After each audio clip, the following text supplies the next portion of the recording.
Welcome to the Fullerton Unfiltered podcast. Brian will be along shortly. I'm Mr. Producer, and I want to make sure that you are setting aside some of your profits from the season for continuing education, for investing back into yourself and your team. One way to do this is through the training courses, videos, and modules offered at lawentrepreneur.academy.com. When you visit the site, and I'll make sure that there's a link in the podcast description, what I would like for you to do is to click on the store link and take a look around. Make a note of what interests you or what you think the guys on your crew would benefit from. Then, come back on Black Friday and Cyber Monday for our best deals of the year.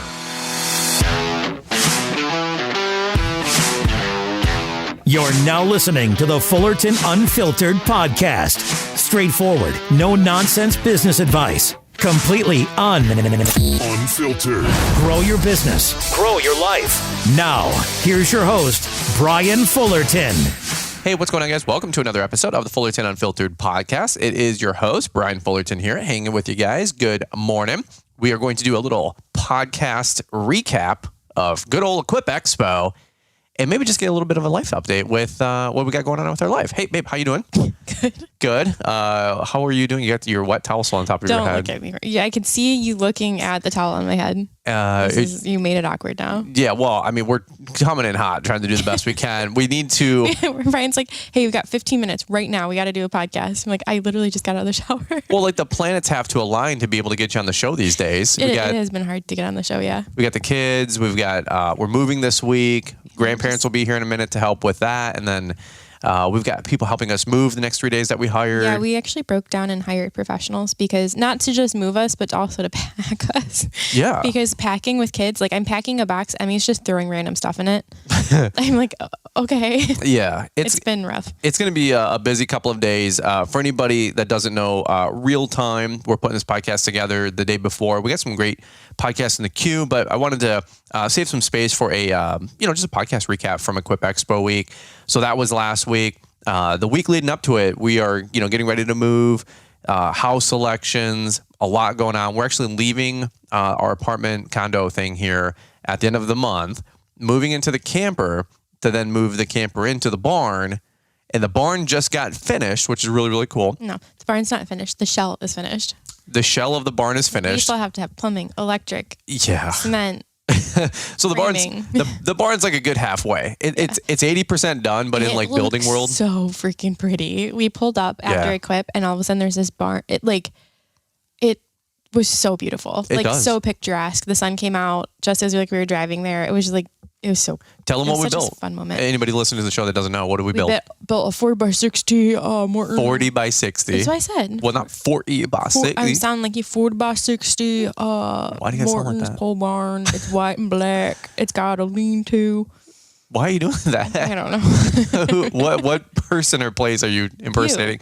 Me. I don't talk like that. I don't talk like that. Don't you know? I know he said 40x60 barn, 10-foot lean-to, 14 high interior, and then we had a span bay for about 16 feet in the back. Last minute changed the colors. We were going to do like a dark charcoal with a black roof because we were going to do a gray house. And a week before it went up, we're like, just kidding. Let's do white and black. And I'm so glad we did. Totally. I am so thankful we changed the colors. That would have been not that it wouldn't have been pretty, but it wasn't like now the vibe matches the house perfectly. We're going to put some cedar accents on it. It's going to be so pretty. We really like the almond color, that dark gray, that charcoal. Theirs looks really good. So cool. But we were like, for the home. It didn't match the house. No, and by the way, if you guys ever do that and turn 90 degrees, that's called $1,900 change order.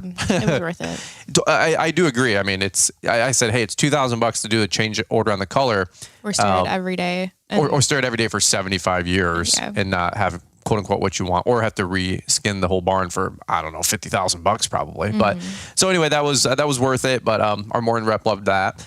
So yeah, the barn, even though it's, the shell is done, it looks 80% done, but really it's like 50% done. Doors ordered. Yeah. Doors are like a 3 to 4 week turnaround time before they're even shipped. Yeah. Let alone up on the barn. Yeah. So we got no pressure. We got a lot of work to do. And the weather gets colder, 1 degree colder basically every day. And we just decided on a color for the house. We had 5 different shades of white put up on the house. If you guys follow on Instagram, you got to see those. They all look the same on camera.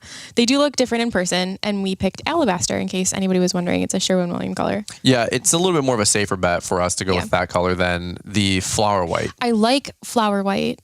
Or white flower. It's white flower from Sherwin-Williams. It's a warm with pink undertones. It's a pretty nice white, but I could only find reference photos of it in real life used indoors. And so I was kind of like, do I chance it and throw it up on the house? Yeah. But I see alabaster everywhere and they're so similar that let's just be safe. Yeah. So it's a very expensive problem to fix if we don't like it. There's our baby. There's all right. Emmy. That's time for a commercial break. All right, we'll be right back. Installing traditional snow stakes is time-consuming, expensive, and downright dangerous. Traditional fiberglass stakes cost as much as double, take twice as long to install, not to mention fiberglass splinters. That's where Plow-Right marking stakes come in. Our patented installation tool and carrying pack makes snow stake installation a breeze, installing up to 450 stakes an hour. Want the fastest and best snow stake system on the market? Look no further than Plow-Right marking stakes. Our stakes are made of hollow polypropylene, which will not crack, break, or splinter like traditional fiberglass stakes. 3 size options, 26, 36, and 46 inches, and 5 standard colors, orange, green, blue, red, and hot pink. Want more visibility than our standard stakes? Look no further than our reflective stakes, which sport a 2-inch 3M reflective band that is the highest grade reflective material ever put on a snow stake. Truly let your stakes be seen. Visit plow-right.com and order yours today. And make sure to use Brian's 10 to save 10% at checkout. The link is in the podcast description. And best of all, everything is 100% made in the USA. All right, so jumping back into it by myself while Brian gets Emmy her chocolate juice, or it's chocolate protein shake, but we call it chocolate juice. So other than that, we just got back from Equip like a few days ago, stayed at Equip in the RV, which was really, really cool. We've never done that before. And we thought, while we had the opportunity, we have this fifth wheel, why not just take it with us? And staying on site was so clutch. Especially we brought both kids with us, both grandmas with us, so that I could shuttle run in and out of the show when crew needs to nurse. He doesn't take a bottle, so kind of forced into that situation, unfortunately. But it all worked out, and we had a blast. We went to the hardscape, the Bro Life breakfast one morning, and I don't know, the vibe was just so different being at Freedom Hall or whatever the convention center is versus like downtown. I don't think there's a wrong place that you can stay in Louisville for Equip other than kind of like, in the rougher areas, obviously. But I think we'll definitely be doing that again. It was fun. I wish more people did it with us. We were trying to convince the almonds that it would be a good idea for them to take their camper down with us. Haven't gotten them to agree to that yet. And we did the 5K, which was so cool. We had Savannah and Jeremiah with us this year and a couple other friends, Rory Kendall, if you're listening to this. And Brian ran it, and Savannah and I walked and talked and ran it, and we have the goal now when we go to Florida this winter, we're going to do the 5K and we're going to run it all at once. We're not going to break to walk. So I don't know, it's still up in the air whether Brian's gonna you're going to run the 5K with us in Florida. Welcome back to the show, Brian Fuller. Welcome back to the show. I'll run. I think 5Ks it wasn't super hard. It wasn't super not hard either. I do feel like I was significantly more gassed the first time I ran it last year than this year because of all my high altitude training that I did. Because my head's always in the clouds and I ran around the block. Didn't you do worse this year than you did last year? Well, there's room for improvement. Why would you go there? You got 31 last year. This year you got 36. I was like 3304, 3306 or something like that. I really don't remember. I asked Jeremiah, but we were so, as soon as you cross that line, you collapse if you're me. And so you have blackout, tunnel vision, So I don't really remember. I just remember somebody saying 33 something. I'm like, send it. But yeah, that's because we chatted the whole time. We were having full-blown conversations. Me, Jeremiah Jennings, Rory with Patriot Lawn Care, and Sam, our videographer guy that we co-brought with B&B. Savannah and I kept taking breaks to walk, and like we'd start talking and like forget we were supposed to be running. And so we'd be like, oh, we should probably run now. Shocker. Imagine my shock on that one. Well, we were coming back down the bridge and you guys were just coming up the bridge. I'm like, dude, they still got another mile between us. Like, at a good walk, that's like 10, 12 minutes. So you guys weren't that far behind, though. I was actually really impressed. I thought we'd have to wait at the finish line for, honestly, 10, 15 minutes. 10 minutes. I don't even know if it was 10 minutes. It was probably 5 to 8 minutes. Probably 2. 2 minutes? 2 minutes. Yeah. What was your time? That good, huh? I don't know. It was like 41 something. Yeah. So it was fun. So what did you recap so far? I said we stayed on site, which is cool. Different vibe completely than staying like in downtown, staying with the camper. But it was really, honestly, great being there with the kids and being able to run in and out was kind of the only way you could swing it. So well, and again, like for those of you guys that are, I'm just going to call the elephant in the room, the anti-kid policy. Well, I don't know if it's anti-kid. It's just not kid friendly policy. Like, I'm doing everything I can to like knock on the doors of Equip Expo. I love Equip. I love all the folks at Equip, but they also know my position on not bringing the kids, and it is extremely frustrating. And I'm not going to play damage control for them in that regard. Like the folks, like it's been a family affair for since the dawn of time, and they're getting a lot of pushback from the OPE companies. For safe use, for a lot of younger people are getting started in the business and they're mowing grass, but they are pieces of equipment designed for adult use. So just because a 15-year-old can run a business and can start a company and buy a mower, like doesn't mean they quote unquote are marketing it to them. It's like marketing a firearm to a 12-year-old. Like, yeah, he could use it, but it's not exactly what it's designed for. My thing is like, I definitely probably wouldn't bring Emmy in. Just, you can't. No. A 2-year-old, like, I can't control her. Right. In the best of circumstances sometimes. But being able to bring like I had a lot of people with newborns or like infant, like legit infants that would be in a carrier. And I understand strollers are annoying. So, okay, maybe don't use strollers. We have carriers. But as a breastfeeding mom, and I'm sure you guys are tired of hearing about this, but if you kick the baby out of a thing, you're kicking me out because my kid doesn't take a bottle. Like, I don't get that choice of like, yeah. And if you kick the baby and the mom out, you make the husband, have to put a well, then it looks bad. Like, who was it saying too? I had a guy come up to me. He's like, I look like I'm just here no matter which way even if my wife is the most understanding, she's home with the kids.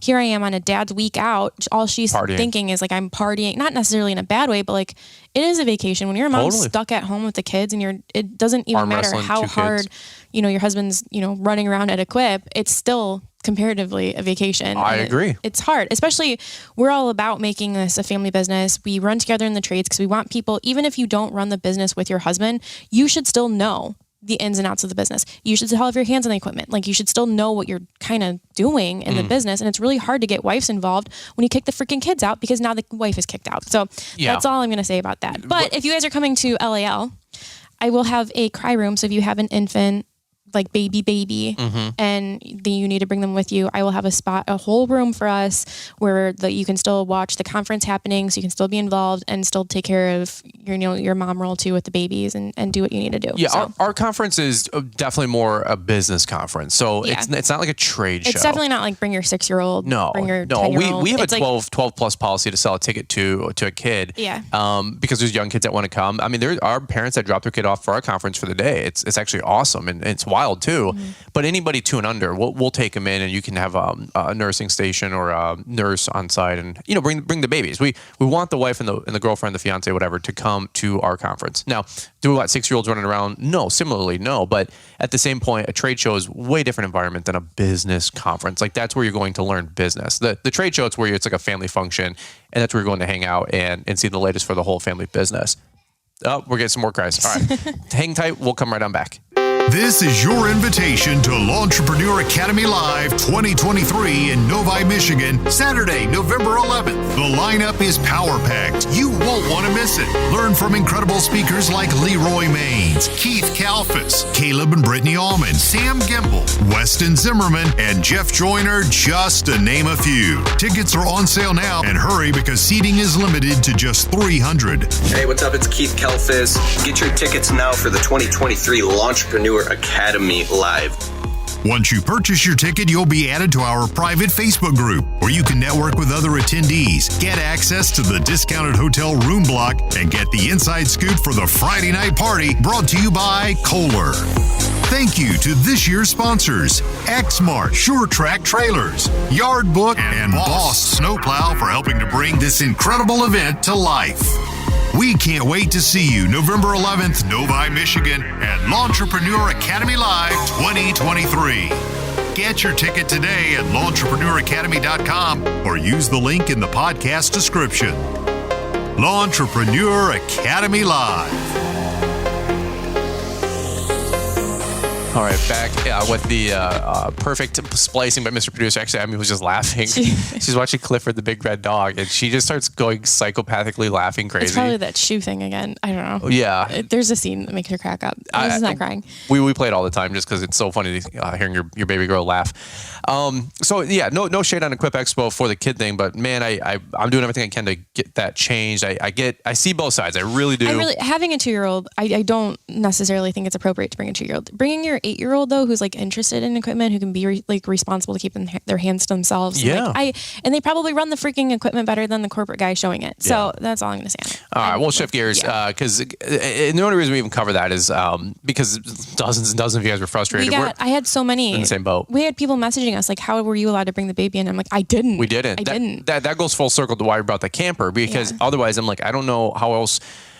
One, you could bring the whole family, but two, it was significantly more convenient to just have the camper, on site. Mm-hmm. And it's a good 8-10 minute walk from the camper to the front doors, but it's a lot better than carpooling 2, 3, 4 kids, up and down from the Gold House. So it was a little bit different lifestyle choice. If you're listening to this and you have kids in a camper and you want to bring your wife and your kids next year. It's probably the only way to do it. It's probably the only way to do it. Maybe we'll do like a parking lot meetup for all the moms. Yeah, that would be actually pretty funny. Or the dads and the moms can take a turn and Equip and you guys can corral the kids in the parking lot. I'm down, dude. I'm all about. We'll make that happen. So anyway, so that was the camper life was fun. It was real cool actually to see a bunch of other folks bring their camper or first time campers, new owners of campers. We're new to camping. If you guys are just listening in.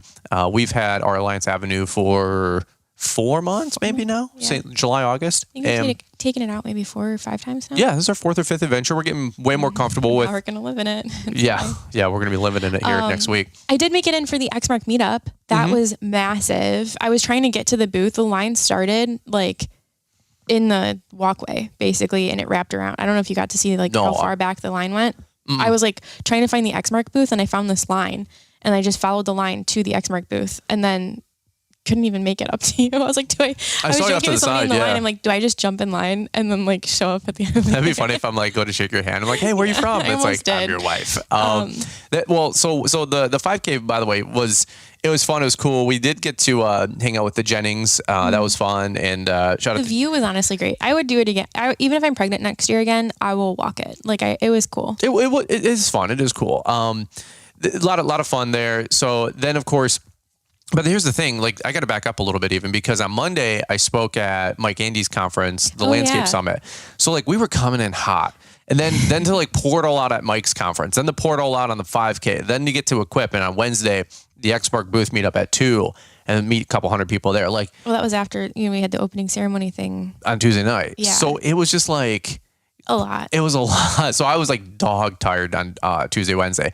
A shout out to Mike Andy's folks, Landscape Summit. That was really cool. I got to meet probably 20 people throughout the Equip Expo show, over the preceding 3 or 4 days that were at the Landscape Summit. And they said I did a really good job in our speech. You always wonder how you do because I shared some stuff about. Well, go ahead. Well, I was just saying I shared some stuff about relationships and, everybody wants to go Mach 10, in their company. But I'm like, hey, let's make sure that our spouse and our relationships are solid before you decide to, go all in with your company. Because you go in that environment or even LAL and you get all charged up and you're like, I'm taking this thing to 1 million. And I'm like, hey, does your wife want it as well? Are you guys on the same page? How's home life? And and a lot of people said it was a different tone, it was a different conversation. It was really well received. And I'm glad to hear that. And I humbly, I'm like, I hope I did a good job. I hope it wasn't a party pooper or changed the flow of the event because I don't know that environment like I do LAL. I spent a lot of time in the concourse with the kids, and I had so many people come up to me that I'd never met before that were at Mike Andy's thing when you spoke. like saying like, thank you for sharing and kind of just, complimenting your talk. I wasn't there. So now I'm like, I saw Mike Andy's guy email you saying that the recording is going to be available so you can listen to it back. And I'm like, I can't wait to hear it because I had so many people come up to me and like compliment you on your speech. And then it was cool catching up with them about just Mike Andy's event in general. Like it just seemed really cool. 400 people there. They had a great team, great guys, great vibe. First class event. So I don't know if they're going to do it back to back, at Equip Expo. So what they did is smartly, they did it on I think a Monday, Tuesday, right? Maybe Sunday, Monday? Sunday, Monday, maybe. I'm trying to remember, but whatever it was the 2 days before Equip. Our brains are fried, bro. No, we came down Monday and I spoke on Tuesday morning. Okay. That would make more sense because they flew in on Saturday, Sunday, right?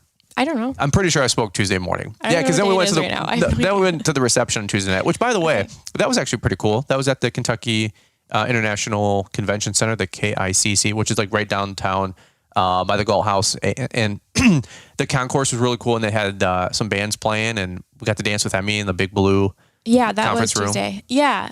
I played not to gloss over that. Cornhole this is the worst. I go up to Brittany Almond and I'm like, hey, do you want to play cornhole with me? Yeah. And then we walk up to the cornhole things. I'm like, oh, these are a lot farther apart. And she's like, Liz, there's a regulation distance between I was like, what? Really? Like apparently it's a really big deal in Ohio. I have no idea. Oh. We just like set them up like maybe 4 feet from each other and like toss them like, like by the campfire or something when we're camping. And I was like, oh, okay. So then we start throwing them. There's a man sitting like kind of directly behind the one that we're throwing them at. And I'm like, I'm going to beam this guy. And he's on his phone, so he's not paying attention. So he's not even going to see it coming. Brian, it came so close to his head. Yeah. He didn't even notice. Didn't even notice? Yeah. You can't take out people. I didn't try to. Yeah. It's But the harder I tried not to hit him, like the closer it got to him. It was a lot of fun. There's probably that. 50, 75 people on the hallway. We're all just hanging out. So I had crew out in like the concourse area because it was so loud with the band. Yeah. Like you and Emmy like danced the whole night away. And I was so thankful that people got video. It is the cutest thing. It was so sweet. She's like, I want to dance. I'm like, I want to dance. Yeah. So we went and had a little daddy-daughter dance. You were the only guy on the dance floor. It was kind of funny. It was like 20, ladies or girls. All of them are like the marketing PR girls. You can just tell because they're having a good time and they're like comfortable in their own skin. There's 75, 200 people around the dance floor. I'm like, dude, jump in, have fun, hang out. And like everybody's just kind of chilling. So I love that. I want to teach Emmy to like, live that way. Yeah. We're 30 feet from the stage. Definitely great for all of our hearing, whatever. Emmy made a little friend. There's another little girl there that was hanging out. They give each other like high fives and then a hug. And I'm like, oh my God, this is so cute. Anyway, if you don't have kids, you're like, dude, skip. Up, yeah. But by the way, I was just going to say, this is like the worst chronological timeline of the event. We're like, hey, let's go Wednesday, then back to Monday, Tuesday. But that's our life. So Wednesday morning was the 5K. We already talked about that. Yep. And then the X-Mark meet and greet was really cool. I didn't have any, I did kind of have another I love tacos moment. Did you? Yeah. Wasn't with like the Hispanic crowd. There was this Chinese guy. Oh God. Oh, I did hear about that. Yeah. Yeah. Like, Brian, you gotta stop. I know. I messed up. You gotta stop. This He goes, konnichiwa. this full blown. Brian. I'm just trying to meet people with where they're at. Don't do that. I'm not. I'm just trying you did. I did you it. mean I'm not? You did. This 4'0" Chinese dude came over and he was 100% Chinese, like not a lick of English.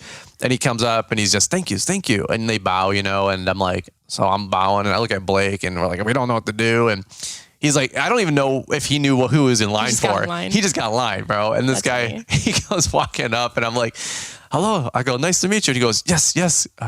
And I go, konnichiwa. And he goes, yes. And because I don't think konnichiwa is even Chinese or Mandarin. Probably not. I don't even know. Actually, it's in Emmy's book. She's got that book of how to say hello in like 50 languages. Well, there you go. It's not konnichiwa though. I don't know. Do you remember the Scary movies? The comedy spoof where he's like the girls in the room and the little kids on the banister, and it's like, konnichiwa, Mitsubishi, hibachi. It's like not another Scary movie. Yeah, it's like the one with Charlie Sheen, I think. Oh my God, this is so bad. My eye is twitching. My eye has been twitching. For Folks, weeks. this is like how my brain works. And all I'm thinking is like Mitsubishi, Suzuki, Benihana, and so this guy comes up. That's racist. And I'm like, hi, konnichiwa. Yes. So like we take a photo. B&B's like, did he say it back? no, he just, yes. That's all he said. And then we were giving a copy. Xmark was gracious enough to invest into a couple hundred copies of our book to give out to everybody. They got a swag bag and a book with a photo at the meet and greet, which was super humbling, by the way. Like, thank you guys for saying, hey, like just I'm a nobody. We're just regular people. But there was, I don't know, 200-300 people. We gave out all the books. And it was just a humbling experience. And it's good PR for me, for Xmark, and Xmark loves partnering with us and seeing you guys. And it's just a really fun, just kind of hanging out session. We're not big deals. I had one guy say, social media has changed you, dude. And like a mean comment on that video on Equip for the recap. And I'm like, well, yeah, it has changed me. I said, I'm not the same person I was 7 years ago. I shouldn't be the same person. If you're the same person you were 10 years ago, then like, I don't know. I'm like, that's not good. I don't think anybody listening is the same person they were a week ago, a month ago, a year ago. But now if you mean like it's made me like some bloated ego, narcissist, no, not at all. In fact, those events are so cool because they keep you so humbled by meeting 200-300 people. And somebody said, what was the best part of the show? I'm like, I think Caleb Allman was interviewing me on like a podcast, like a walking man on a mic thing. And I said, dude, it's just like the most humbling event all week. We have hundreds of people say, dude, thank you. And how could you not stay humble with that kind of feedback, if you will? So, but anyway, gave the guy a book and he's like, thank you, again. And I said, hey, I don't think that's in Mandarin. It's in English. So I don't. Hopefully, he's flipping through the pages and on his, plane maybe right back. That's how he learns English. It could be. I mean, it is a pretty basic book. Probably not, but maybe. Yeah, maybe. But if not, maybe it'll be in Mandarin or something on Amazon. Okay. So maybe I should just have a translator there with you at all times so that you don't offend somebody again. Well, yeah, somebody that can speak Chinese and Spanish. Yeah, that'd be really good. Those are like the top 3 like business languages right now: is English, Spanish, and Chinese. So, well, I'm just trying to hit my bases. You know what I'm saying? So relating to my people out there. So anyway, if you want to see me, Emily from Xmark, she's like the marketing girl. Oh, I can only imagine. Dude, her face went 5 shades of white. She's like, I can't deal with you right now. And then, what's his name? Sam, who, you need a quick break. Emmy's in the other room. Oh yeah, there you go. Sam, our videographer, like looks at Emily and they're both like, and B&B looks at me. He goes, "What are you doing?" I go, I don't know. Hanging out with Blake with B&B was a really, really fun time. The whole week we co-hired Sam. Mr. Midwest is his Instagram. He followed us around all week just to shoot some video, some B-roll. The dude's awesome, super talented guy. But the whole time Blake is like, he's like, what do you say to people? I go, I don't know. I just hanging out, man, making stuff up. And we're getting ready to go up on stage and energize. And Blake's like, do you know what you're going to say? I go, nope. I said, let's let it rip. And he goes, that's the funniest part about you. Is like, you have no idea what you're going to say, but it always comes out so eloquently. He's like, it's not fair. It really is not fair. He's like, I want to know what's going on in your brain because we're about to hit the stage. So do I.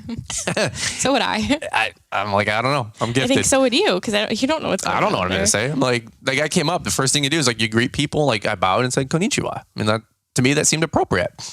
All right. My white friends, I say, hey, how you doing? I mean, that's how it works. I'm not convinced that konnichwa is yes, it Chinese. is. We can ask. I'll Google it. You keep talking. Okay. I say, don't ask SIRI because everybody's phone will, or Alexa, everybody's phone will go crazy. So that was Wednesday was the meet and greet. Got to hang out with a bunch of folks. It was such a good time. I got to meet so many of you guys at the show.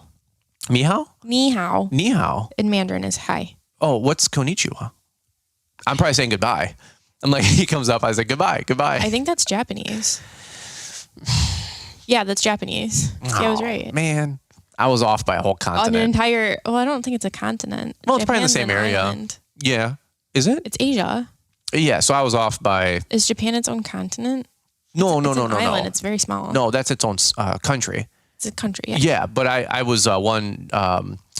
language. Yeah, you're racist. No, it's not racist. That's like somebody saying, "Oh, you're white," and speaking to you in French. Like if he was white French, you know what I mean? So I was like, How do you say hello? Bonjour. Ni hao. Oh. Ni hao. Ni hao. I'll get him next time. Okay. The whole time I'm saying goodbye in Japanese. He's like, I'm Chinese, idiot. You know what I mean? What if he broke character and he like started speaking English or something like that? Just to insult you. He's like, I know English, you moron. Okay. That'd be how it'd go. Folks, and you can do it too. If you're listening to this show, it should give you some hope. Let's listen. We got to keep moving quickly because we got to get moving here. Wednesday though was really fun because we went to dinner and we went to Braziro's. Yes. And we had a really, really good dinner. Did we? Had a birthday celebration. Mm-hmm. It was a really good time. So first off, finding food. Like I do try to be very logistical the week of Equip because there's so much going on. And like, of course, we get dinner reservations and it's supposed to be from 5 to 7. When does everybody show up? 7. 6:15. I'm like, listen, it's hard. I'm like, if you don't leave Equip Expo at 4:30, you're going to get stuck in traffic and get killed. Yeah. And we only had dinner reservations because it's very, very busy. It's a big night. Brazilian steakhouse, nice. There's a time limit too. That's the point. You get a time limit. So for all my friends listening in that were 20, 30, 45 minutes, an hour late, I love you, but please don't be late next time. It's just like, what are you doing? And they're like, hey, if you don't have half your party there, we don't get sat. So we had like the Almonds there, us, the Jennings, a couple people, and blah blah blah. But like we only had our 7 or 8 people, so we needed 10 or 12 to sit. And I was like, so the clock's just going for 45 minutes, and I'm like, if we don't get sat or they cancel our reservation, I'm gonna kill somebody. We did get sat though. We did dinner. Yeah. And then you got Brittany a birthday surprise. Yeah, it was. So I think somebody talked about it on somebody else's podcast. I'll listen to. I think the Jennings, they did a recap for Monday's show. Mm-hmm. But it's Brittany's birthday. It's the right thing to do. It's also her birthday again in 2 weeks. It's never Brittany's birthday. Brian just likes to do this to poor Brittany. Jeremiah said, he goes, if you respond, that's exactly what Brian's looking for. Jeremiah goes, Same thing with your child and they fight you. Jeremiah goes, what a rookie mistake. Hasn't Brittany learned? She's got kids. He goes, if you feed into it, it just makes it... Well, and then it started a trickle effect of like people now wishing her happy birthday at the show on Instagram. Oh my God. They sang happy birthday again to her on like a hardscape conference that Caleb spoke at that evening. On Thursday. Or Thursday evening. Yeah. So impromptu. Yep. So it was hundreds of people wished her happy birthday that week. I'm very proud of myself. Mm-hmm. So what happened was at LAL last year, somehow we found out like she hates public embarrassment or something like that. She was talking about how much she hated... public speaking. No, having happy birthday saying to her in restaurants. And we were at Texas Roadhouse. And so, of course, you had them sing happy birthday to her at Texas Roadhouse, which they are extremely loud. That's the best place to do it. It is so loud. Do we have a birthday here, birthday there? Whoa. No, it's some... Oh, no, they do like Texas Roadhouse. Like Yeah. That was great. It was a lot. And so then, now every time we get together, it's Brittany's birthday. It's worth the $9 for a cheap cake or like a brownie. It's going on for a year. Well, she's aged 4 years in 1 year. Poor woman. She's going to kill you. Listen, I didn't make money to just, waste it or do stupid stuff. Like we got to have fun. I mean, I guess that is stupid stuff, but you got to have fun with it. I missed it. Our kid was freaking out, so I took her outside. I'm sure Brittany would have rather been outside and enjoyed outside with you instead. Because like the whole 25 people sing happy birthday to her in a very, very busy restaurant. And mm-hmm. I thought it was pretty funny. Jeremiah laughed and he's like, you should have saw the look on Brittany's face. She wanted to kill you. So anyway, so that was our anniversary that day. Wednesday. Yeah. Mm-hmm. Was our anniversary. That's what we do. How did that go? Did you like being at Equip Expo for our anniversary? I did get you flowers. Were the roses on Sunday or Monday? I had to like pack in the trailer. Yeah. Logistically didn't plan Probably that the best. Don't do that again.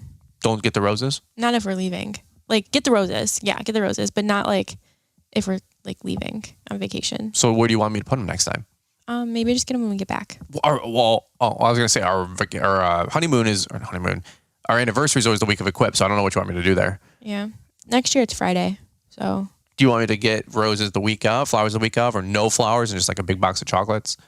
Maybe like a 4-pack of 5-hour energies for the week? I don't know. Next year's 10, so I better get more than a freaking. So that's the struggle too. We've talked about this. Like, do we miss Equip and go on a honeymoon or anniversary trip? I don't ever regret spending our anniversary at Equip because like this is what we do with our life. This is our life mission. Like it's our family business. This is like game time important. Just like our kids' birthdays. Like yeah, when they wake up in the morning, maybe make them special pancakes, but you don't have to have the celebration exactly on their birthday. Yeah, there are some people that are like, no, it's like the exact day or bust. I'm just not that way. Well, it's such a big event. If it was like, hey, family dinner, then we'd be like, hey, we're not making family dinner. Yeah. We're going to go on our trip. But Equip's such a big show. I mean, it's the biggest thing. We blackout date for Equip in LAL. I mean, it's that big of a deal for us. Yeah. So for our 10-year, are we going to do something the week or two before or the week or two after? But then we got LAL. So, and then after that, like. It was a terrible time for us to get married. Like literally the worst timing we could have picked, I think. October.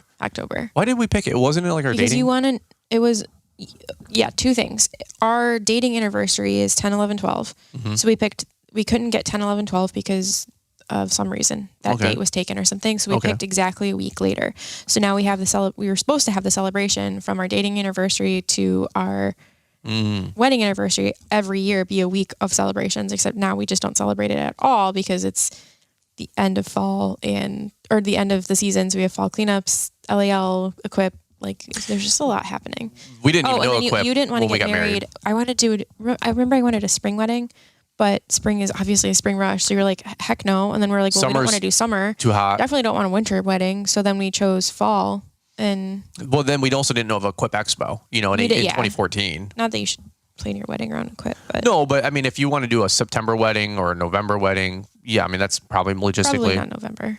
Everything's dead. Well, that's in Michigan, yeah. So we couldn't do that fall that far back. Yeah. Anyway, so hey, happy 9 years. Happy 9 years. We were walking the trade show and walking back, and I was like, what a exciting day, and hopefully you enjoyed it. Happy 9 years. I didn't see you all day.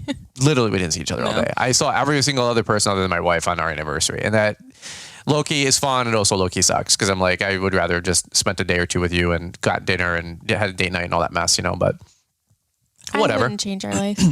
No, it's weird, but like, it's just people sometimes like, you got to realize you're not going to like have it all perfect or like Instagram perfect or it's all going to work out perfect. It rarely works like that. Like you said, having a birthday on the kid's birthday. And it's really hard when you're trying to do something in life to like, not that you shouldn't celebrate your anniversary. Obviously it's a big deal, but if you're doing something to better your life or further your life or like, this is what we chose to do. This is, I don't know. Yeah. It's just a responsibility and it's not perfect. It's not bad either. It's just, it is what it is. Yeah. All right. Well, we'll shift gears. Are you cool with that? Yep. Are you all right? Yeah. Yeah. Tired? No. Lunch? There's just like a running list in my brain right now of all the things. I know. I just looked at the craft supplies and I'm like, I probably should condense that into like one box instead of 3. Like I'm just not. But after this, we literally are shifting gears because we have an entire apartment to empty out in 5 days. Are you excited about that? We have one pod out front. I got some storage area for my brother's garage for his apartment. I just wish we had concrete on the floor at the barn because then I could take everything and move it in there. This process has been so screwed. It's like 4 months delayed and the barn and all that mess. I wouldn't have moved us into the RV, honestly, if I knew it was going to be this late. Like we were supposed to be in there in August. Well, that's. But now we have no choice. And not to point fingers, but I do want to kill our neighbor because like if I didn't have to redesign the barn, it wouldn't have cost me 3 months of design changes, re-engineering, all this other mess. And then we got bumped on the schedule, for them. And it is what it is. It's not really with the Morton's team. It's just life, dude. Like you got all these plans, like you get married and then you're like, oh, Equip Week is now on your anniversary forever. And it's like, you just got to roll with it. This one's a hard one to roll with because there's a lot of moving parts. What's that? The house? The house. Oh yeah. No doubt about it. Okay. So let's shift gears and we'll kind of button it up, but Thursday, really, packed day. I got over there. I was just trying to film a bunch of videos to get some content for you guys. If you didn't check out the Brands Out Maintenance YouTube channel, we did a steel video, a Crest video, an X Mark video, and then I did a bunch of other, just trying to go through all the booths. Skag had some new stuff. Everybody had a little bit of new stuff, of course. It's funny going over to the Hardscape North America section. I saw Mike Pletz with How to Hardscape, and we linked up. And first time I got to see him in person, he was a really cool dude. But it was funny. He was like, dude, I don't know about any of the turf stuff because he's a hardscaper. And I'm like, yeah, ironically enough, I don't know anything that's going on in this whole wing, a third of the whole show because it's all hardscaping when stuff. Worlds collide. Yeah. And I was like, can you tell me what this is? And I'll go tell you what that stuff is. Cause hey, but we're going to go to, you're going to go to the almonds thing this winter. Yeah. Well, some about it. You might even come down. We're still trying to figure all that out. Yeah. Might even bring the camper. No. No? I don't want to drive that thing around in the snow. Well, it won't be snowing that day. Yeah, well. Why? Because it always happens that way. Of course it will. If it's not snowing, we'll think about it. So that was really cool getting to see Mike. We were at the Belgard booth for like 5 minutes, just like videoed in the booth. We're like, hey, whatever, let's get on each other's YouTube channel. That was really cool. But Thursday, a lot of stuff going on. And then 2:00, got to meet. Actually, I got to back up because I was at the Billy Goat booth, Vanguard, Briggs and Stratton. That was really cool. They had that LED screen that was giant. It was, dude, 12 feet high, 30 feet long, white backlit with my logo on there in like the most HD, 4160p 4K. I was like, holy cow, that looks incredible. And then like I did a little live stream with them, little panel thing. It was fun. It was cool. There's like 50 people there. Thanks for coming and hanging out there. I got to meet a bunch more people after that. But seeing your logo like on a screen, dude, that thing was huge. It was like almost seeing it like on the Jumbotron or something. It was like so crystal clear. I was like, damn. I just stared at it for like 30 seconds. And I'm like, that's a really cool logo on a really big screen. And if anybody was there, Richie Plemons did some things there. A couple other people I think were going through a panel as well, like one after each other. So shout out to the Briggs and Stratton Vanguard team, whatever. That was really, really special. And then Energize was probably the big crown jewel on Thursday. That was as always compared to last year, I should say, like just a fun time. I mean, it was packed out. Yeah. It's always like, we obviously last year kind of got a feel for it, but you never know if people are going to come again or like how it's going to work, especially being midday during the show. You're trying to pull people off of the show floor to come to like a classroom basically. Yeah. And I was shocked. There were standing room only, like in the back of the room again. Evan said that they set out chairs for 500 or 600 people. I think Jeremiah was saying on this podcast, there's standing room there, standing room for the morning show. So that's great. Like to see you guys support those events, and really those events are for you. I mean, they're for us, they're for me, they're for you, they're for us to learn. It's not like nothing's being sold there other than like tips to help you guys grow a better business. It was really, really cool just to see that many people come out, like you said, and take a break from the show for an hour and just get to hang out. We did a group photo after. Yeah. And it was really, really good. We had just a quick shout out to Blake Albertson with B&B, Jeremiah Jennings with Grown Green, and Kelfus. Had Keith Kelfus there, Kelfus Professional Services. That was a really, really good time. Those guys were just dropping nuggets the whole time. I got to MC it. I had like the easy job, all I got to do is like, wow, tell me more, kind of deal. So if I'm ever on a panel, I'd much rather be the, what do you call it, the moderator? The host. The host. I'd rather be the host than on the firing line. Yeah, than a guest. Because I'm like, hey, Jeremiah, tell me about your Brighter Bins and your Growing Green and how you're marketing. And then he just like lightens up, and he's like 5 minutes of just dropping nuggets. So shout out to those guys. They did a really good job. And I got nothing but great feedback from Energize. A lot of people were like, hey, is that extra? Is that cost money? Because some of the classes are. And I'm like, no, that's free, part of the main ticket. Part of your ticket with Equip, yeah. Which is really, really cool. So thank you to those guys that helped me with the panel. Thank you to all you guys that came out and supported. It's all about sales and marketing. We try to drop as many nuggets as we can about value adding, about how to grow your company, get new customers. And there was people that were in business for, 2 years or less, or, a couple months or less, all the way to people that were in business for 10, 15 years. Corey Lamphere, Lamphere Lawn Care out in Medina, Ohio. He was there, $7 to $10 million company, 75 employees. He's there on the front row. I was like, that's pretty dope. Like he came to support. Cool. Yeah. And I kept looking at him every time some of the guys would make a point, or, somebody would drop a nugget.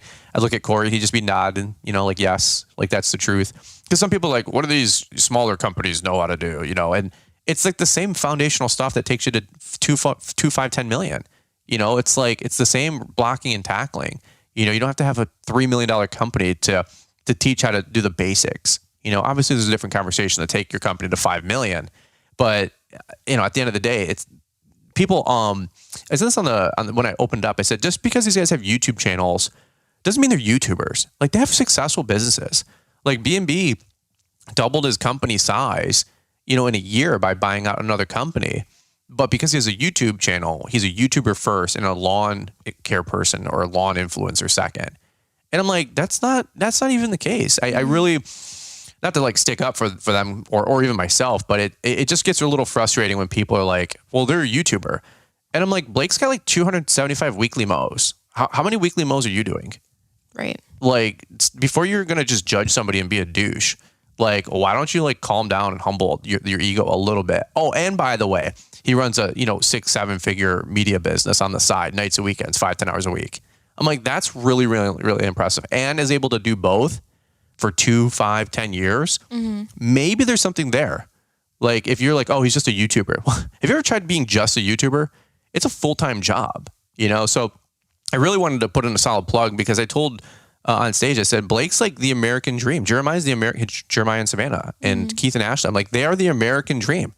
They all come from different backgrounds and different demographics, but like they've built real businesses or real companies, and bigger or smaller maybe than somebody, listening in or somebody that was at the show. Like they would be success in any other definition of the word in, John Q public persona perception. And I just really thought it was really impressive. Like those guys were great. And I really appreciate what they got to share on stage. Yeah. Yeah. It was a really good time. So anyway, thanks for those guys coming out, sharing. Then Thursday night, what did we do after Thursday?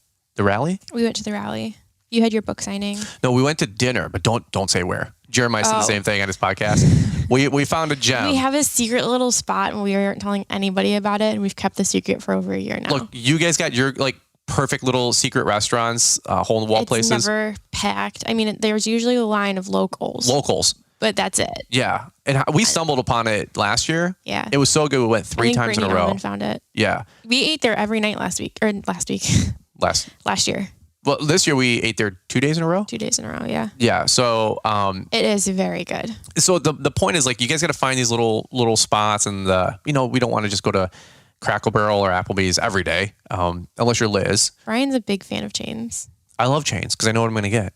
I don't like chains unless it's Cracker Barrel on a road trip. Okay, Caleb Allman. What does that have to do with? He says it all the time on his podcast. The greasier, the nastier, the barbecue place, the better. And I'm like, all I hear is tetanus. Tetanus? Like eating nails? I don't know. I don't. Do you mean like salmonella or something? Maybe, yeah. Tetanus or salmonella is like what I feel like you're going to get from sometimes the local establishment. And Caleb's like, the biker bars are the best food. And I'm like, what kind of person? I'm like, I don't want to say what kind of restaurant this No, is. do not, please, because there's only probably like 5 of them in town.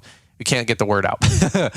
And I say that selfishly. Sorry, that one's actually a selfish one because you're actually in and out within 45 minutes with some good eats. While 30,000 really good food. Yeah, while 30,000 people are descending on Louisville, you're like, nope, we're gonna go over here instead. Louisville. Stop. Okay, I'm not doing that. You ever heard a local say Louisville? I've heard Louisville. No, but I've heard Paul Jameson struggle saying it on his podcast for like 3 minutes, and I was like, what are you doing right now? I'm tired. I don't know. Okay. Louisville. You ever wonder, like, you ever think to yourself, I'm married to this person for life? Like, sometimes it's cool to hear your own voice. Can you hear it in the headphones? Versus the voices of all the voices in your head? Yes. Like, when do you not hear your own voice every day? Like, I'm so concerned. Wait. When you go through life, do you have your own voice like narrating things in your brain? No, Morgan Freeman does. He does it for me. Shut up. This is my decision when you see an apple, to open the mailbox. Does your brain go apple, or do you just picture the apple? Or is it like with the word apple? Where are you getting this from? Like, think about apple. What pops into your brain? Nothing. Elephants. Yeah, stop thinking now. Think about pink elephants. Mm-hmm. All right, now go through the whole day instead of not thinking about pink elephants. You'll see pink elephants everywhere you go. Remember Brian talked about pink elephants earlier? What are you doing right now? Where are we? Why are you bringing this up? Remember when I said, you ever wonder like how you're married to your spouse, like you're married with them for life? That's baggage I got to take care of. Why are you thinking about apple or the word apple?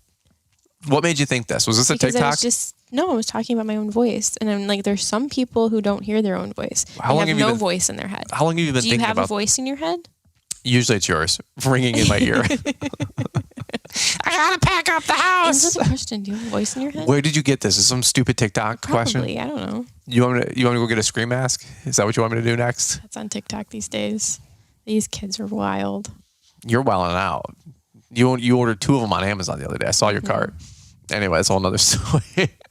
That's a somersault for another day. A somersault for another day? Mm-hmm. Is that what the kids call it these days? I don't know. A somersault? I'm not a child. Oh my God. It's this part of the show. I can tell we turned the corner about 3 minutes ago.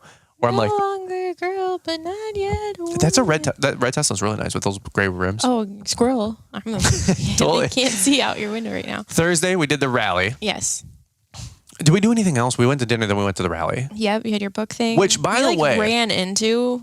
I was so sweaty when we got in there because we were like, it was a little bit of a hike. Freaking escalator. Okay, let's talk about the escalator of doom. The escalator to heaven. I think we passed heaven to get to the suite. It was terrifying. If anybody went on that escalator, which 600 people did, there's 500, 600 people to the rally thing. That thing was massive. I've never seen a bigger escalator in my entire life. I don't like escalators, by the way. There were times when Brian and I, in our dating relationship, would go to the mall and he'd go out and get on the escalator and I just wouldn't get on. I don't like escalators. They freak me out. They're metal stairs. You could fall, crack your head open. Your hair can get sucked up in there and tear it off your scalp. I don't like escalators. Wow, thanks for giving like 5,000 people new fears unlocked today. You on should. Today's show. It's a valid fear. I don't like escalators. And this one was like a mile long. I didn't even realize because we were trying to book it to make it in there on time. Escalator. That, like halfway so up, you're like, Liz, long. don't look to the side. I'm like, what do you mean don't look to the side? So of course I looked to the side and I was like, oh my God. Well, that's what I'm saying. Like, that's the crazy part. Like, there was no, when you go to the mall, like you said, you go up Nordstrom and it meets, the switchback on the staircase or the other escalator, the return escalator. They have those plastic plexiglass windows, guards. So like once it gets certain high, like you can't jump off or like throw stuff. No, this one did open. not. Dude, that had to have been 100 feet. Thinking about it right now is making my palms sweaty. I looked over and I had I told you I had the call of the void. Like Brian goes, Liz, I'm hearing the call of the void. I'm like, what are you doing? have you ever heard that before though? Yes. I Googled that because I was like, what do you call the urge that makes you just want to swerve your vehicle into the side barrier on the freeway? And you're like, what are you talking about? Like, you don't have that sometimes. That's called stress, but anyway. No, it's a call of the void. The call of the void. So if you ever like are on a cliff edge, like at the Grand Canyon. And your brain's like, jump. Yeah. And you're like, no, what the heck? And you're like, you kind of like feel like somebody almost pushed you. You feel like that jolt forward. That's a real thing. Like subconsciously, something's in their primal. They still are trying to figure it out. But like your body wants to kill yourself. Your body literally wants to jump and hurt yourself. It's like that's so messed up. It's some old programming DNA stuff. For what? How does it help anybody? I don't know, man. Like it's like when you're on the edge of a diving board and you don't want to jump, you just have to like literally hurl it's kind of a survival mechanism, but like why it's telling you to do it, I don't know. That's what I'm saying. But I looked over the escalator and it was like, jump. And I was like, no. I was like, no. But dude, this escalator, folks, there's no way we're going to do it justice. No. We got to keep moving. So tall. And you're holding squirmy Emmy. I'm like, oh my God. Well, that's the thing. Emmy's probably like, hey, mother effer, you hold on to me. Dude, you look over. And what do you think it was 100 feet? I don't know. Talking about it's making me sweaty. I don't want to talk about it. My hands are clammy. I swear to God. It's a call to void. It's like, come back. No. It was legit 100. I'll take the elevator next year. I'm not doing the escalator again. How tall though was it? 100 feet? It had to be 4 stories because you're up at the top of the bowl. So think about how tall a stadium is and you're at the top. Dude, it was one solid escalator. No plexiglass, no plastic. There has to be a freaking I looked over and I went, dude, there's no way that thing's regulation. It only would pass in Kentucky. There's no. What did Kentucky do to you? Kentucky's, hey man. It's an Ohio behavior. That is Ohio behavior in Kentucky. Is that what you said? Yeah. Oh, I don't know. It was a really weird escalator, and But then we get up there, and we're standing in line to get into the rally, and Naylor comes and he's like, "What are you doing? You're supposed to be sitting at the table at the end of this line." So there's a book signing that I knew that it was going to be there. I thought it was at 6:30, so we get there at 6:25, right on time for 6 o'clock, and Naylor's like, "Hey, dude, we've been waiting for you." And I'm not gonna like walk in or like cut lines. We don't do that. We're not like privileged. But we people. just didn't realize that the table at the end was where Brian. Like, well, you're what's in the line holdup? to get to the table to where Brian was supposed to be. Idiot. And Paul Jameson was signing his new book there. And yeah, I'm like, why is this line like barely moving? It was 100 people deep at least. And Naylor's like, dude, what are you doing? I'm like, I don't know. I'm in line. We're not better than anybody else. Yeah. We're in line. I'm like, we're in line. He's like Brian, you're supposed to be at the end of this line. He's like, you're supposed to be signing books. I go, I'll get there when I go through 100 more people in the line, like everybody else. So Naylor brought us in. We started signing books. It was really, really fun. Emmy was signing them with you. Emmy was really doodling. cute. If you guys had some extra signatures on there, I apologize. Sorry. But that was fun, giving 100 copies away of our book, 0 to 100K. By the way, thank you to all of you guys that have ever bought a copy, for real.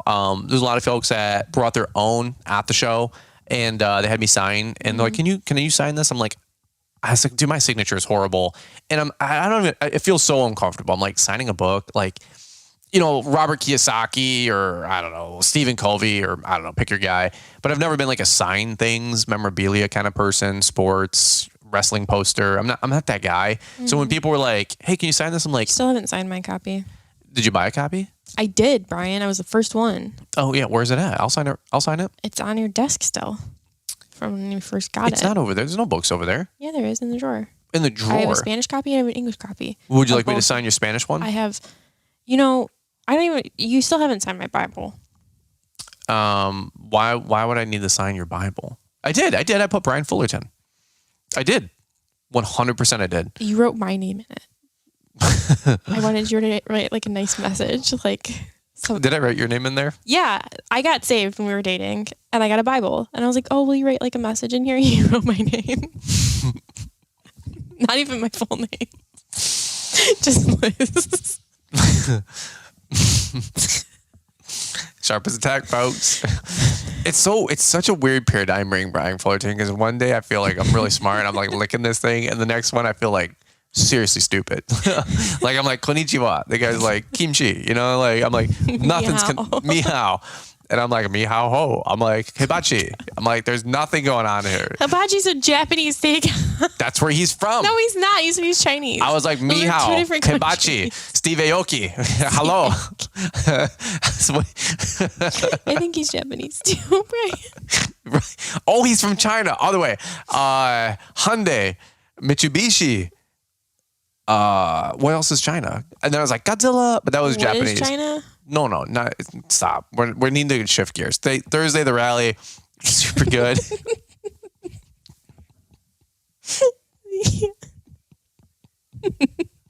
Super good. So good. So good. Do you just delete this episode? No. Delete. We will not have another opportunity to The best episode. This is what we got. The best episode still ever is the Thanksgiving special 2 years ago. Oh my God. I don't know the episode number. Right after we had Emmy. It was the Thanksgiving special. About the dog. It's so salty. All we did was laugh for a half hour. That's probably if you passed away, I would listen to that every day for the rest of my life. It's terrible. It's the best episode. No, it's our best episode ever.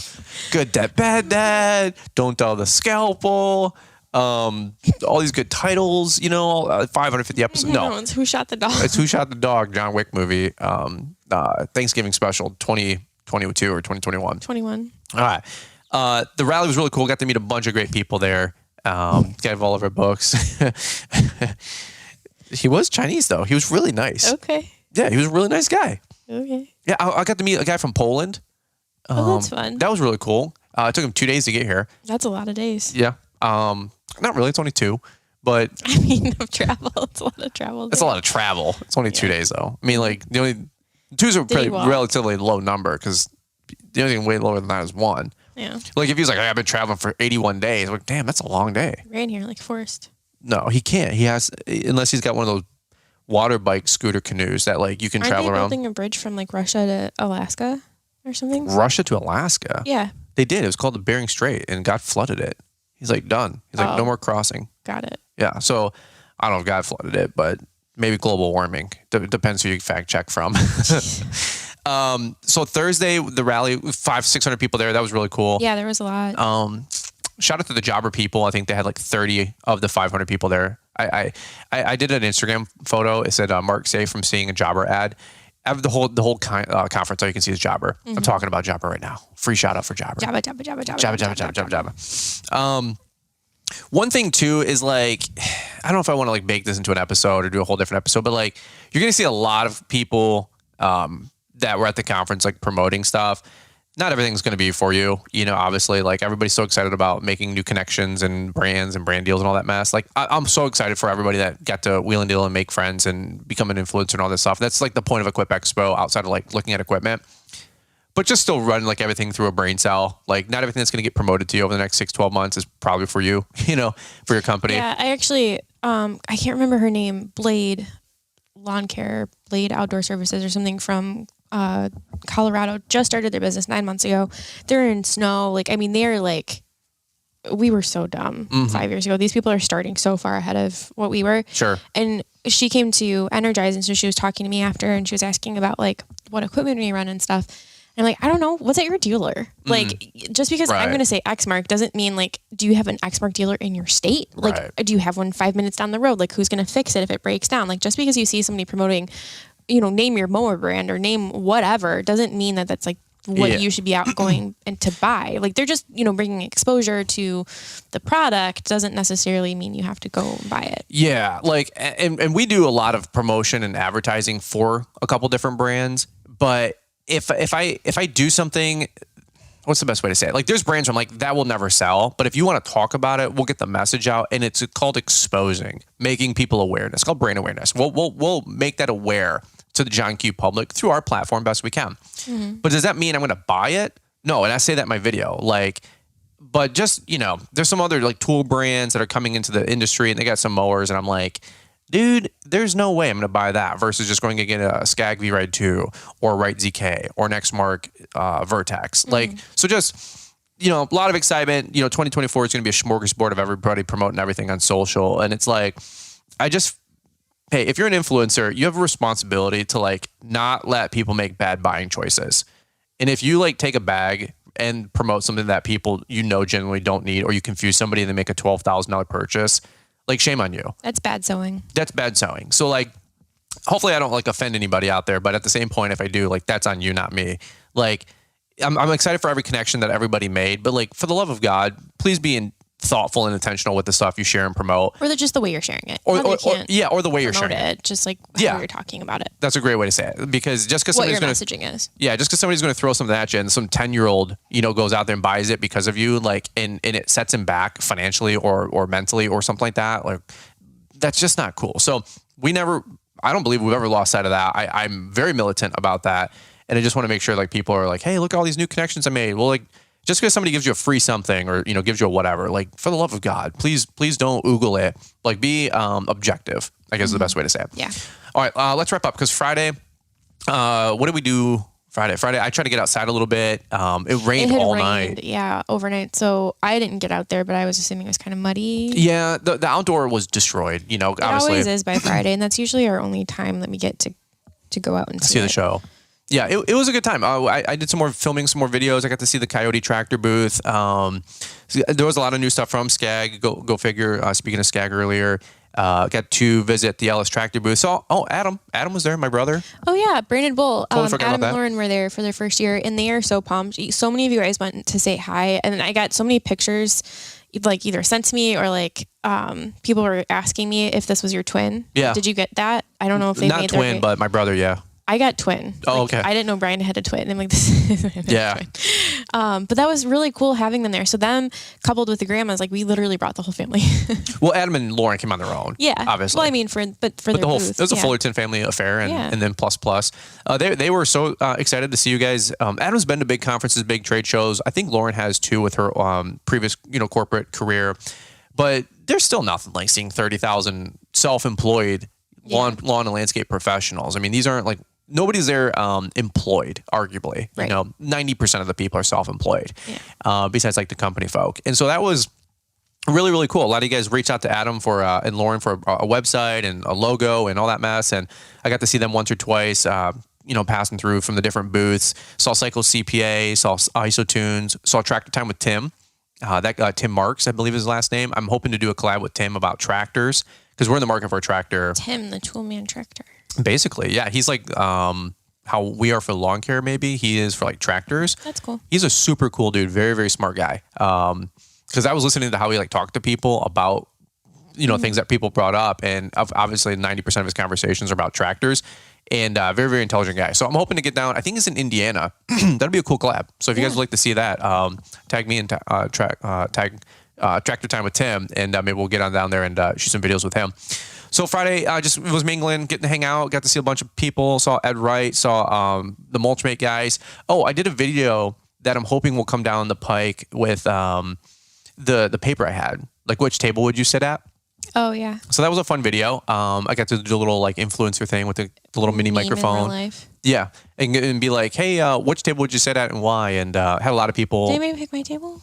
A lot of people picked you because they wanted to know the inside scoop. And they said you would just be a fun person to talk to and have good laughter with and hang out with. That's nice. Yeah. I was like, that's actually really cool. I think you were table 1, maybe with you, Mike Andy, Stanley Dirt Monkey.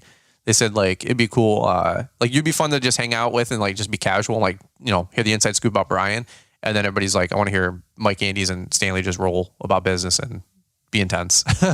So a lot of table 4s, which was cool, and then a lot of with Andy Mulder, which I think was table 2. I asked, By the way, Andy Mulder, they had the cutout. I forgot about that. Andy couldn't make it because he had something family related going on. Okay, and they had I don't know who did it, if it was Josh Sutton or who brought it, but Weston Zimmerman synced up. They had this cardboard cutout of Andy everywhere. Yeah. Andy couldn't make hilarious. the show, but Andy made the show. Andy made the show. Yeah. Oh, the Bro Life breakfast, that was Friday morning. Yeah. Josh and Jeremy Sutton, those guys made a bunch of pancakes. Not pancakes. Bacon and eggs, and they had a bunch of Dunkin' Donuts. Yeah, that was really, really cool. Bro Life breakfast. There's probably 50, 75 people out there. Yeah. All the campers. It was nice because we could just walk out. Well, like we walked out at like 8:15. Yeah. Everybody had been there since like 7, Everyone was like, 7:30. Hey, Brian. It almost felt like a weird like walk of shame type vibe. It was weird. I mean, it was kind of a public shame thing because it was like 8:15. I'm like, actually, I've been up since 6. I was editing videos and I was up since 5:30, 6 o'clock in the morning. So I heard everybody like rustling out there. I'm like, I got to finish these videos, for some sponsored content we were getting up for Crest. But so shout out to those guys in Weston. They did the synced up Bro Life breakfast. But Friday, that was kind of culminated the show. We got to see a bunch of friends, and then everybody kind of boogied on down the road. We went to lunch again. One thing we did new this year was stay until Saturday. Yeah. Which was, I don't know why we haven't done that before. That was so much nicer than trying to book it home after the show exhausted for 5 hours. Yeah, that's true. Because Friday, we would have got home at 10 o'clock at night with the camper, because it's 5.5 hour road trip, but with the kids and camper, it took us like 8 hours. It took us every part of 8 hours. We had to stop halfway for some Cracker Barrel again or whatever we got. We tried Canes, Raising Canes. Yeah, it wasn't bad. It wasn't great to me. Good chicken tenders, but I wouldn't do it again. Did you like Canes? Yeah, I thought it was pretty good. Okay, well, they can sponsor you. I don't, sorry, Canes. I wasn't. I'm hungry right now, apparently. Yeah, I wasn't super impressed. The chicken tenders were good. It was a good meal, but I got off at the worst possible exit in Florence. I think that's why I probably have some angst against it, because it was hard to get to at the RV. Yeah, it was hard to get to because you have to tote this 50, 60 foot rig around, and then the camper's 40 feet, the truck's another 20 feet.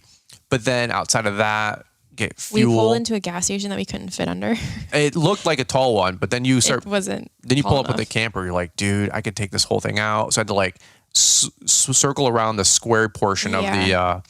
That was awkward. Then zip across a 4-lane road with a camper to get to a speedway. Kids crying. It was beautiful. I was like, this is so stressful. Versus a pilot, or truck stop. Yeah. You can just easy off, easy on, kind of a deal. So. Probably won't stop at that exit again. No, not with a camper. Not with camper. No. Or if I do, it's not to get fuel, But anyway, that was a fun little change of pace. We did hit Cracker Barrel 2 or 3 times that week, though. I love Cracker Barrel. I love it so much I bought a mug. Brian's mad about the mug. We just threw a whole bunch of mugs out because we're moving, just to come back with a new mug. I'm like, are you literally hearing yourself right now? It's a big one. Congratulations. There's $15 I won't get back.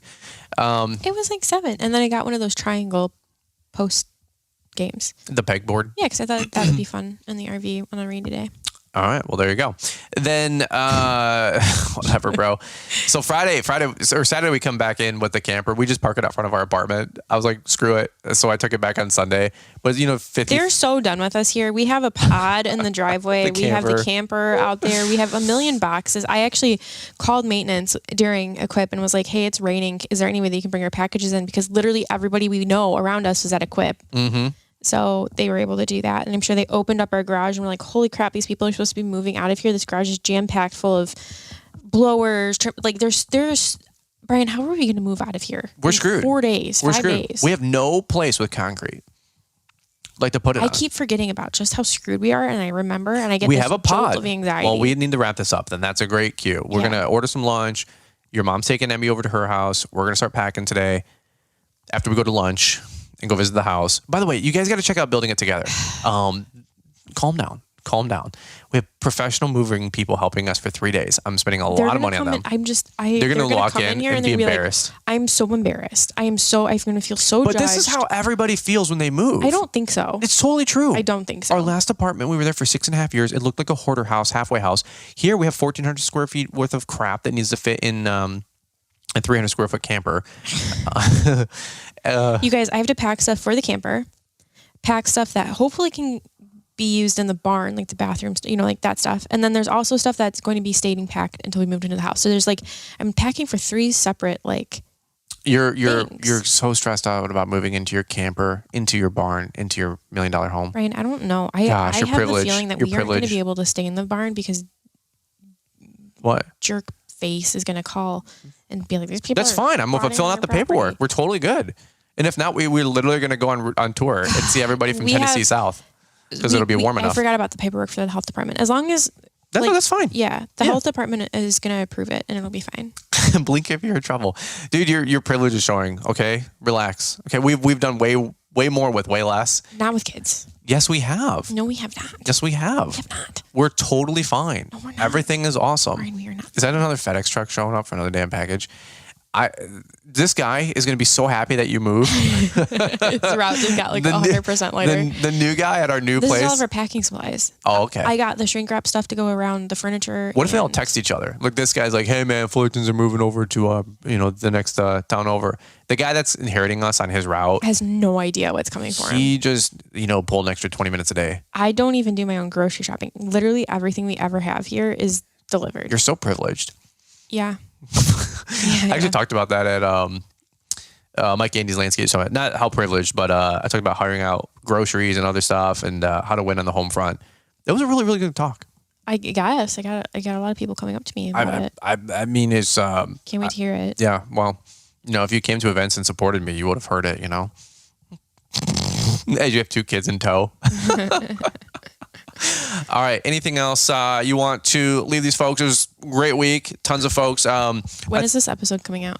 Tomorrow, real time. Okay, so pray for us this weekend, people. Yeah. By the way, shout out to all you guys who used the Brian's code for Equip registration. We get Yeah. a small kickback on that. Had 900 plus people. Which is insane. Yeah, I really do appreciate that. I go, Brian, that's almost 1,000 people. And you're like, yeah, can you believe 900 and something is almost 1,000? Jerk. I do that all the time. You're like, oh my God, can you believe 7 out of 10 people? I'm like, oh my God, that's almost 8 out of 10 people. And you're like, shut up. You're so mesmerized by little details or stats or facts. And I'm just not. I'm big. Ironically enough, we've said this many times, we've totally inverted. You used to be the detail person. I was You've created this 7.1. monster. How did that happen? Out of necessity, I think your personality is growing into what I'm leaving off on the table. That's You're forcing me into a position that I am not naturally meant for. God, that sounded terrible. I was like, I've heard that before. Hey, today's crew's Half birthday. food day. I mean, it's not so because we're moving, we're doing his half birthday. If you guys don't know, we have a tradition of having a half birthday party when they try food because we do baby led weaning. So we wait until they're 6 months old, sitting and all that jazz before they can eat. And we're doing it a little early for crew because we're moving. I wanted to make one last meal here. Mm-hmm. So we're going to do cutest pumpkin in the patch. Our little guy is sweet as pie and is he's half a year old. Our little guy is as cute as pie. Sweet as pie. Sweet as Cutest pumpkin pie. in the patch. Yeah, I have That this is cool so little thing. cute. So today, crew is going to eat pumpkin. Yeah. I'm going to make pumpkin pasta. We're going to have pumpkin pie. What if you look at Instagram stories and the first one's the posting of the podcast, thumbnail. And the next one, hey, so what urgent care? And it's he has a Allergy to an allergy or pumpkin. something. Don't speak that No, over I know. him. But I cannot handle one more thing. that's what I'm saying. I can't. 3 weeks before Equip, we were at the emergency room. Yeah. That was exciting. Not really. Actually, horrible situations. And The dog, there's just been so much. It's been a while, dude. We're more than halfway through though, because we're post Equip. So we have LAL, and then we got the move in LAL. So by the way, last thing, right? Get your ticket for LAL. That's probably a little plug there. Yeah, tickets are going to be done on November 6th. Yes. So because we have to tell them like how much food we need. Yeah, that's 5 days before the event. There's no more tickets after that because I do have a hard food count for the show or whatever you call it. Yeah, we have to know how many swag bags we have. Like we do have to like cut it off this year because we cut it off last year too. November, no more sneak-ins, no more last minutes. November 6th, get your ticket. Launchpreneuracademy.com/store. Trades is also available. Tickets. So trades this year is a little bit different. We are cruising. We're going to Nassau in the Bahamas and Coco Cay. Perfect day at Coco Cay. Those are two awesome places. Yeah. So the reason we picked this cruise, it took us a long time, you guys. I say us, Brittany Almond pretty much did. Shout out to Brittany Almond. Happy birthday. Where we wanted a cruise that fell over a weekend that also allowed enough time travel wise for us to have conferences in the morning so that when we're at port, you guys can just enjoy the ports, which didn't sound like it'd be that complicated. It is, because all of the cruises we were picking, like we should have started planning this 2 years ago. The right ship, like a newer boat. The right ship with the right ports, with the right dates. It was a lot, but we found the perfect one. It's a celebrity cruise. It was a needle in a haystack. We actually ended up hiring a travel agent to help do all of this because we were so in over our head, to be honest, trying to, there's a million different cruises and none of them were lining up with what we wanted. We had 3 or 4 calls with Brittany and quarterback in this thing. Brittany was burning the phone up like crazy. So how it works this year is you purchase your ticket. Part of your ticket price is a deposit for your cruise. Once you purchase your ticket and make your deposit, it's all in one. So the tickets look like they're more expensive this year. That money just goes towards your cruise. You will be given access to the travel agent's information to then book the cruise. So you have to book both your ticket and the cruise. The cost of your ticket is not in your room, and the room ticket's not the ticket. They're two separate things. This was the only way that we could do it without having to front literally like $100,000. Yeah, the Almonds talked about that on their podcast. Okay. It's the truth. Like the Royal and Carnival were like, yeah, we'll give you 50 rooms, but you need to give us $150,000 from people. I was like, no. We're not doing that. We don't have that kind of bandwidth. No. I was like, we're building a home. They just got to build a shop. I'm like, we're all broke. Like, no, that's not happening. And we run real businesses too. Yeah, I'm like, there's no way I'm floating $150,000 and then worrying about cancellations and something like it just wasn't going to happen. Refunding people personally, it just was too much. So this is the smoothest way that we could get it. I think it'll work out pretty well. We've already had people booking their room and their ticket. 8 rooms the first day. Yeah. There's only 50 rooms. We have 50 total rooms in our room block. So we're going to try to add more if we need to, but we cannot add more until they all sell. Either, because it's obviously a cruise ship. Like it's going to sell out. One thing I wanted to mention is if you're like us and you're going to plan on bringing grandparents with you, only book one room for yourselves in our room block, and then outside we'll get you the link to outside of our block, just so that we aren't taking rooms away for people that aren't there to attend the conference, like grandparents. Right. If that makes sense. So if we had like 50 rooms available, but we have 10 grandparents come or parents come, which is whatever, or cousins or brothers, whoever watches your kids, but we take them out of that room block, then it's less people available for the room block for the conference. Yes. But the cruise ship in general has more rooms. We just need to make sure that we sell those first 50 rooms to people that want to come to the conference. Right. And then even we can always add more rooms possibly. Yeah. But it is a limited time basis. So like we know it's not crazy. You can put a couple $100 down and pay as you go. Like there's different checkpoints. If you've ever cruised, you know this.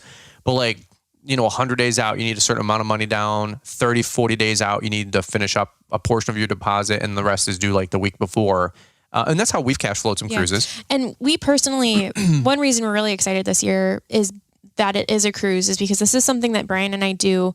Typically, we would do it after LAL. We would go and take a cruise, and it's so nice because we do not have cell phone reception, and like you really are, just like we were in Montana, removed from the business. It's not probably more than ever. Yeah, more than anything, So we're really excited about that aspect of it. And if you don't know what Together in the Trades is, it's a conference that we run together with the Almonds, just to help get our marriages together after the busy season. It's something we personally need in our marriage, so we built a conference around it, and now we get to do it all together. So if you need tickets or want any more information, you can find it on togetherinthetrades.com or at Together in the Trades on Instagram. We'd love to have you guys there. It's going to be such a great time with so much great feedback from Big Sky. It'll be our 4th year in a row.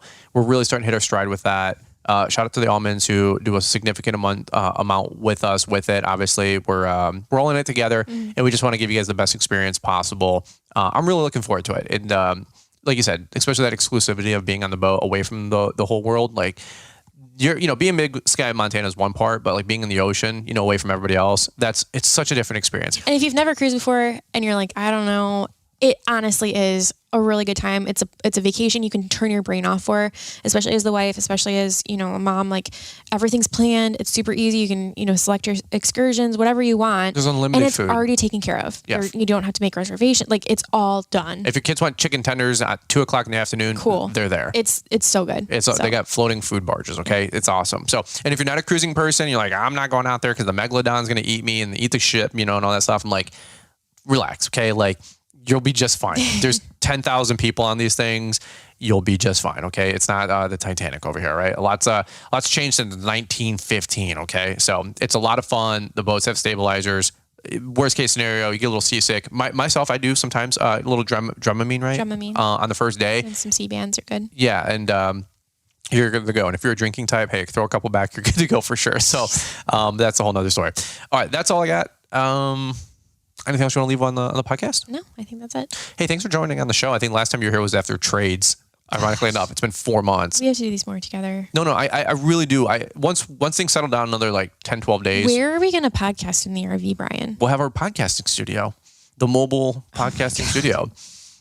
You always said you want to do a road show. If things get really interesting on the channels, it's because there's a lot of chaos behind the scenes. Yeah. Like, comment, subscribe. We love you. Thank you so much for all the help. That's all I got. All right. Over and out.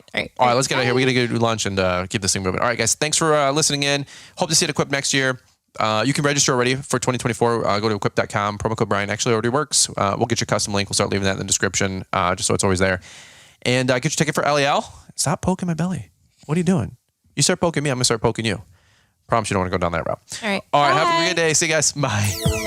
Installing traditional snow stakes is time-consuming, expensive, and downright dangerous. Traditional fiberglass stakes cost as much as double, take twice as long to install, not to mention fiberglass splinters. That's where Plow-Right marking stakes come in. Our patented installation tool and carrying pack makes snow stake installation a breeze, installing up to 450 stakes an hour. Want the fastest and best snow stake system on the market? Look no further than Plow-Right marking stakes. Our stakes are made of hollow polypropylene, which will not crack, break, or splinter like traditional fiberglass stakes. 3 size options, 26, 36, and 46 inches, and 5 standard colors, orange, green, blue, red, and hot pink. Want more visibility than our standard stakes? Look no further than our reflective stakes, which sport a 2-inch 3M reflective band that is the highest grade reflective material ever put on a snow stake. Truly let your stakes be seen. Visit plow-right.com and order yours today. And make sure to use Brian's 10 to save 10% at checkout. The link is in the podcast description. And best of all, everything is 100% made in the USA. Thanks for taking the time to listen to the Fullerton Unfiltered podcast with Brian Fullerton. We hope you enjoyed this production. If so, please consider leaving us a 5-star review for the show. While the techniques and ideas presented here are designed to help you grow a more successful and profitable business, no one can guarantee these results for you. We want to emphasize that entrepreneurship is not easy, and the ideas presented here are just the opinions of Brian Fullerton and his respective guests. No one can guarantee success for you. That being said, we hope the ideas presented here help you and motivate you to go on out there and crush it with your own business. Fullerton Unfiltered Podcast. Thanks for listening, and we hope to see you on the next episode. This has been a Brian Fullerton and Mr. Producer production.